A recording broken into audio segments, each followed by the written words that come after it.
Bienvenue Doxem. Bienvenue Christy. Alors aujourd'hui, on parle d'un sujet qui, ma foi, est très intéressant. On parle d'amitié, mais pas n'importe laquelle. On va parler des amitiés toxiques. Avant tout, Doxem, j'ai envie de te demander qu'est-ce que l'amitié finalement? Déjà, on peut la définir comme un sentiment qu'on développe à deux, une forme d'affectivité entre deux personnes qui appartiennent ni à la même famille, ni à un couple. C'est un sentiment réciproque d'affection, de sympathie, d'attachement mutuel et de bienveillance entre ces deux personnes et sur un registre d'égalité, d'écoute et d'entraide. C'est une relation quand même qui est équilibrée. Voilà en gros l'amitié, même s'il y a des amitiés complexes, évidemment, mais c'est l'une des définitions, on va dire. Alors, en parlant d'amitié complexe, comme tu viens de le dire justement, comment peut-on définir une amitié toxique? Alors, une amitié toxique, c'est d'un autre registre. Elle devient toxique à partir du moment où il n'y a plus cette réciprocité qui est de mise, que l'un des membres va développer à l'endroit de son ami, finalement, des sentiments exacerbés de jalousie, de possessivité, d'envie, qui va faire preuve à un moment donné d'une certaine forme de malveillance, alors que la bienveillance, normalement, doit être de rigueur dans l'amitié, en culpabilisant l'autre, en le dénigrant, pour se valoriser lui-même, parfois. Et globalement, la relation, elle cesse d'être saine quand il n'y a plus, je dirais, cette forme de bienveillance et qu'il y a une forme de négativité qui va, on va dire, être dans cette relation. Dans l'amitié toxique, c'est une relation qui va aussi rapidement être à sens unique, avec une situation qui va faire en sorte qu'à un moment donné, la relation, il y en a un, en général c'est celui qui profite de cette amitié, qui va générer cette toxicité, qui va prendre le pouvoir sur l'autre en installant parfois une relation d'emprise, en isolant l'autre, en le rejetant. Enfin, voilà, c'est ce qu'on peut définir comme ça, comme une forme d'amitié toxique, où il y a une forme de malveillance qui va vampiriser un petit peu l'autre. Certains arrivent à parler parfois d'amitié trop envahissante, intrusive, qui peuvent les gêner finalement à un moment donné, et parfois ça les amène à couper court, ce type d'amitié, quand c'est trop. Alors, j'ai déjà entendu parler, en fait, de personnes qui étaient exclusives en amitié, par exemple. Est-ce que c'est le début, justement, d'une amitié toxique ou il peut y avoir des amitiés où l'un des deux protagoniste de cette amitié, on va dire, est plus exclusif que l'autre?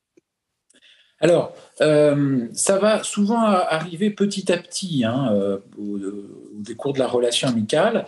Il y a des signes quand même qui peuvent être d'alerte, même s'ils sont discrets. Et c'est pour cette raison que c'est pas toujours évident, parce qu'il y a un attachement qui s'est créé. Mais la plupart du temps, les personnes se sentent souvent un peu subjuguées au départ par l'autre, dans une forme de reconnaissance, d'admiration vis-à-vis de l'autre, presque un éblouissement face à cette amitié. Et c'est même un peu trop, c'est comme la relation amoureuse, parfois il y a un peu de trop, d'une amitié un peu trop hors norme finalement, alors qui pourrait être positive, mais ça va basculer finalement dans quelque chose qui va à un moment donné aller vers une forme d'aveuglement avec, et qui va faire en sorte que la personne ne va pas se rendre compte tout de suite que cette amitié va devenir toxique. C'est vraiment un processus. La plupart du temps, on ressent quand même une relation qui est déséquilibrée, puis rapidement l'impression qu'on est un peu instrumentalisé, voire utilisé dans cette amitié, et une impression de se sentir un peu dépossédé de soi. C'est vraiment le sentiment qu'ont les personnes qui vivent ça, qu'elles sont presque sous emprise, voire une forme d'influence. Et d'ailleurs, l'entourage va remarquer souvent quelque chose qui, en gros, ne tourne pas tout à fait comme d'habitude, sans pouvoir vraiment l'identifier. Il va percevoir l'importance et l'envahissement finalement de l'autre dans cette amitié. Donc c'est souvent comme ça que ça va se passer en tant que tel. Alors justement, tu nous parles des différents signes d'une amitié et là, l'exclusivité dans une relation telle qu'elle soit, est-ce que effectivement, comme je te le demandais au démarrage, est le signe que ça va tendre vers une amitié toxique? Alors, c'est un des signes, effectivement, quand il y a une exclusivité qui est trop forte. C'est pour ça que je parlais d'envahissement. On se sent envahi par l'autre et l'autre, finalement, va petit à petit nous faire comprendre qu'il ne supporte pas qu'on ait d'autres amitiés, d'autres personnes, je dirais, auxquelles on pourrait se confier ou avoir des relations. Alors ça peut être ne pas supporter d'autres amis, mais ça peut aller jusqu'à une concurrence vis-à-vis de la famille aussi, des propres parents, de l'autre, voire même s'il y avait petit ami, une concurrence terrible, et même des menaces et des chantages pour conserver cette exclusivité relationnelle. Alors, on peut parler peut-être de victime lorsque on est face à une amitié toxique avec une personne toxique, un comportement toxique. Sur le plan individuel, Doc Seb, que ressent la victime dans cette amitié toxique? Alors, la victime, elle va se sentir dépossédée d'elle-même, souvent. Elle va perdre aussi ce plaisir de l'échange avec l'autre et du bien-être qui, normalement, devrait être généré par, finalement, cette relation amicale. Elle va petit à petit, elle qui était dans une grande confiance, perdre aussi ce sentiment de confiance et de sincérité. Elle va avoir l'impression que l'autre peut se servir un petit peu de certains éléments de fragilité qu'elle a pu confier contre elle-même. Et c'est là où ça va devenir complexe pour elle, en tant que telle. Dans une amitié toxique, la personne toxique l'est-elle forcément aussi pour le reste de son entourage? Alors, pas forcément toujours, parce que ça peut être vraiment un lien très particulier qui va s'installer avec une personne, qui va faire écho aussi, je dirais, à sa propre histoire. Mais bon, on a différents types de profils, et il y a des personnes qui vont, elles, créer, je dirais aussi, une forme de nocivité autour de leur entourage en général, du fait pas forcément qu'elles aient créé cette relation uniquement, mais parce qu'elles ont une personnalité pathologique en tant que telle. Et ça, c'est vrai qu'on pourra développer, c'est la question de différents types de personnes et de toxicité. Alors justement, rentrons dans le vif du sujet. Existe-t-il un profil particulier de personnes toxiques, surtout dans une amitié? Alors, il y a différents types de profils de personnalités toxiques qu'on va retrouver dans ce qu'on peut appeler les personnalités dites difficiles.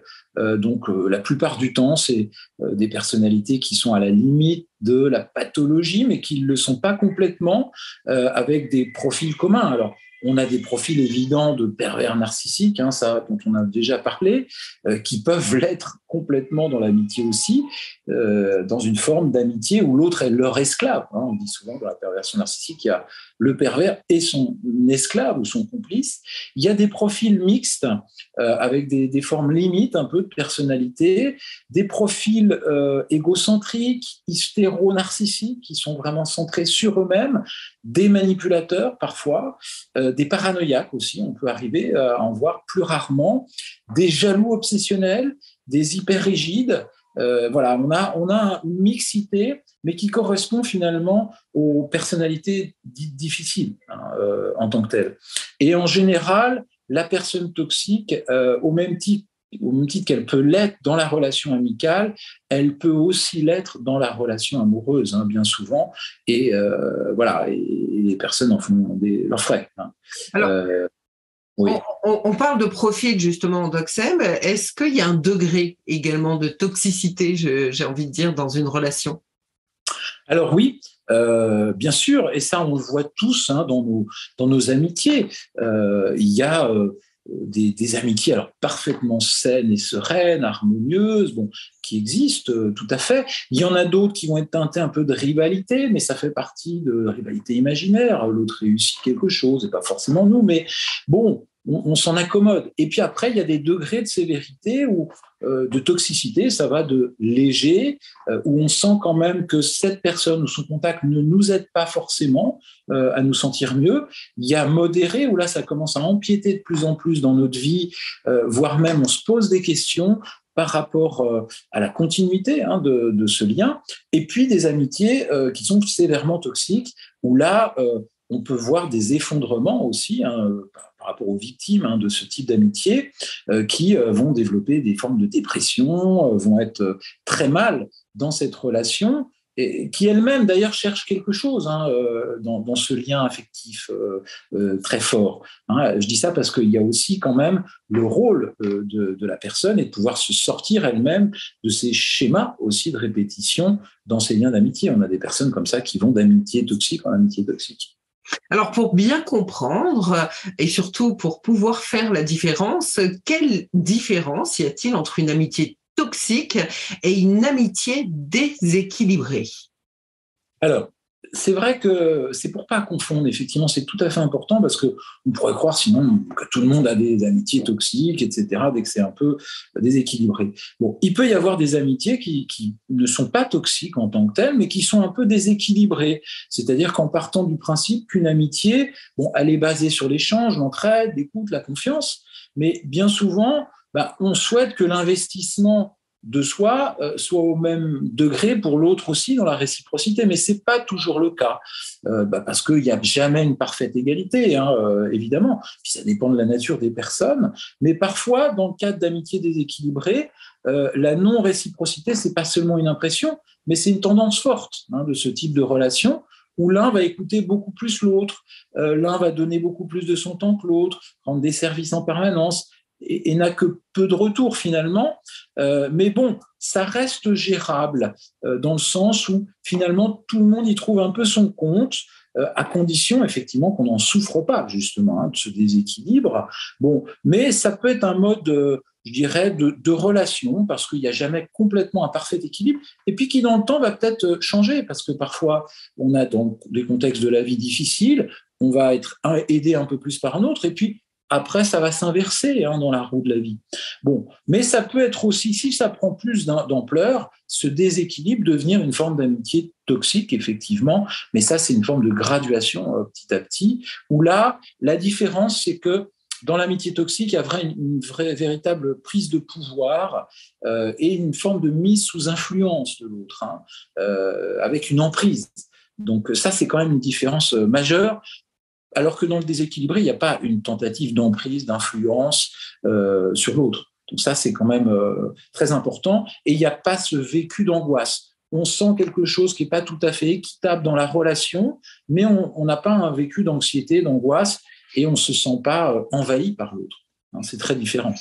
Est-ce utopique de penser que l'on peut régler le problème et de construire une amitié plus saine avec une personne toxique ?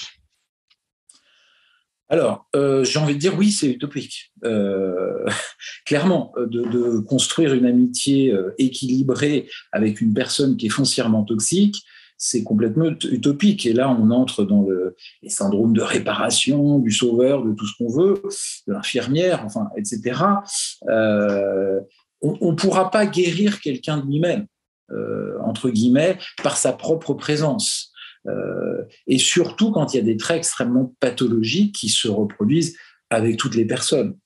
Donc, j'ai envie de dire, il faut déjà, dans cette aide, lui conseiller de pouvoir traiter ses difficultés, de pouvoir l'orienter. C'est une forme d'aide, plutôt que de vouloir tout réparer. D'ailleurs, on peut se poser la question de finalement aussi de ce désir de réparation et de toute puissance par rapport à ça qu'on peut avoir quand on souhaite réparer, j'ai envie de dire, des personnes qui vont nous détruire. Il y a quelque chose d'un peu paradoxal, voire même de masochiste je dirais, dans cette position-là. Alors, est-ce que tu dirais que la rupture est la seule issue dans ces cas de figure ? Alors, dans bon nombre de cas, ça peut être la rupture. Effectivement, dans la mesure où la personne toxique n'a pas toujours les capacités elle-même d'écoute ou d'empathie, et encore moins la possibilité de se remettre en question, et ce d'autant plus que c'est un manipulateur, une manipulatrice. Là, il n'y a pas tellement d'autres issues que la rupture, je dirais, nette, finalement. Même si ça va passer par tout un tas de choses. Alors, ça va passer souvent par la compréhension de ce phénomène qui a mené à cette forme d'amitié toxique.